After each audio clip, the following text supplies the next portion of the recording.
Frequency. Have a good one. Welcome to another of CoxePit Conversations. Hey, it's Gary, and I got my friend here, Dusty.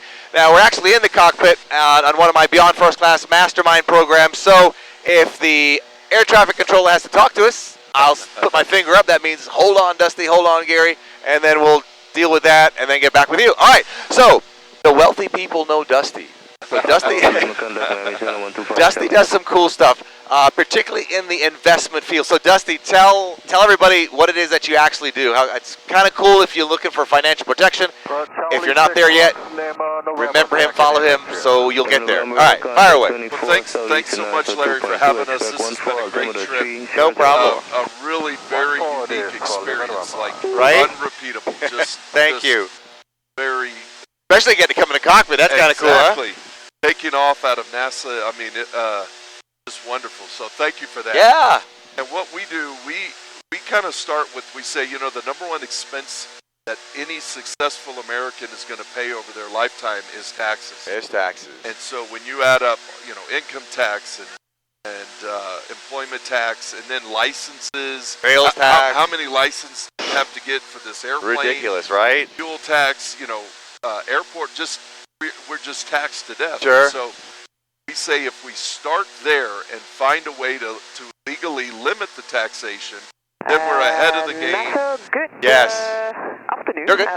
We're ahead of the game without having to get aggressive and go after great, big, giant, risky returns. Right. And so that's one of the big differences. We just kind of start from a defensive standpoint rather than going after the returns.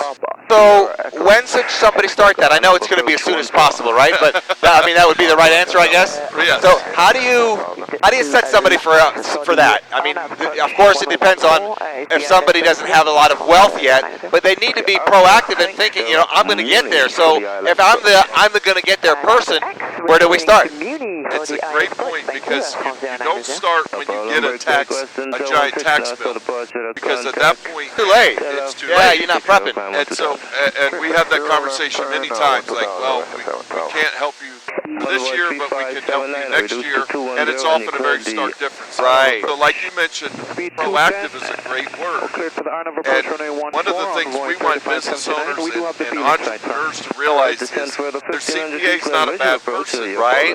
But the vast majority are not proactive tax planners. They are Or trained, really, right? Exactly. They do taxes. They do their job, but they're not doing the job that a lot of business owners think they should be doing. And so that is, you need to take a proactive stance to kind of manage your CPA and how to get this going. And what really frustrates me is when a lot of the answers are very simple.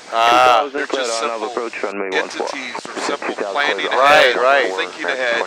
But the difference is thousands and eventually hundreds of thousands of dollars. And it amounts to you don't know what you don't know, right? I mean, that's why people come to me. That's why people go to you, because you have a specific skill, knowledge, and the CPA, he has that specific skill, but he's not figuring out tax. I mean, he knows some of the little stuff, but not some of the bigger picture like you do. So what might be some of the bigger pictures of things that people may have to do to kind of to set themselves up? Entities is a big one. Getting the entities right, and that's like your S corporations, your LLC, right, your C corporations, and using them in a concerted effort. Yes. Using them together. So we'll see somebody will have a lot of entities, but we're like, why'd you set that up? I don't know. Why'd you set this one up? I don't know. And then all work together. Go ahead. And so the low-hanging fruit is making sure all of these entities work together to lower the taxes due. That's a huge one. And then there's a lot of very fun strategies. We do a lot of ESOPs, which are generally for bigger companies like Home Depot, Southwest Airlines. Oh, okay, yep. But in 1997, Congress allowed for S Corp ESOPs. So that which is, for those who don't know. Thank you. It's an employee stock ownership plan. So it's a way that you can give a benefit to your employees, and also the business owner can save on taxes. So it's really exciting And that could save a big company more than millions, right? Depending on the size of the company, huh? Yes. And That's crazy. We have multiple clients saving in the millions. Oh, that's beautiful. Awesome. Those are fun conversations. Oh, yeah, I can imagine. That's got to be fun to be a fly on the wall and work with those people. And one of the things, Gary, that we talk about is in the motivational space and the coaching space and the business space, we see a lot of the focus is on making money, building wealth, making money. So marketing and making money. Right. And all of that is vital. Right. But we see an even bigger difference in keeping it. Yes. It's like the adage, right? It's not what you make, but what you keep. And you can find people that make the exact same amount of money. It could be a lot, but somebody who's got somebody like you in their court, they're keeping a lot more. I mean, I knew a guy in Atlanta. He was making $700,000 a year and was flat broke. Actually, below broke. Right. You know, he actually had so much debt, and so it's not even the income, but it's focusing on that. But while you're doing it, having this defensive plan. You know, if you look at football, the best teams, they might be a little stronger defensively or a little stronger offensively, but they are good in both. Yes. They're not the best in one and terrible at the other. Makes sense. And win a championship. Right. So that's what we're trying to. We feel like there's plenty of offensive coordinators out there telling you how to make more money, because that's real sexy and sure. Yeah. Everybody wants to make more money. Yeah. But then we come along, we're just kind of plodding along defensively, saying here's how you save it, and keep it, and really build some generational wealth. I love it.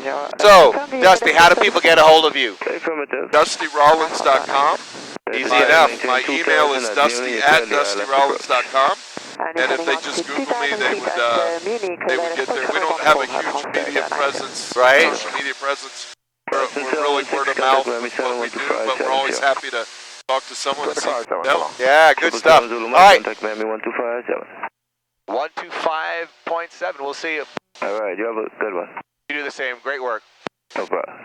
Okay, everybody, there it is. So hit Dusty up, DustyRollins.com, and thank you for listening. Love to see your comments below, and let me know what you think you're doing proactively to get yourself prepared to have somebody like a Dusty in your team if you're not there, and if you are there, get a hold of this guy. I'm out of here between now and the next time we get the chat. And get on a trip with Gary. Yeah, this Beyond First Class is a game changer for you. And again, don't let anything or anyone rent space in your head. Have a blessed day. We'll see you till next time.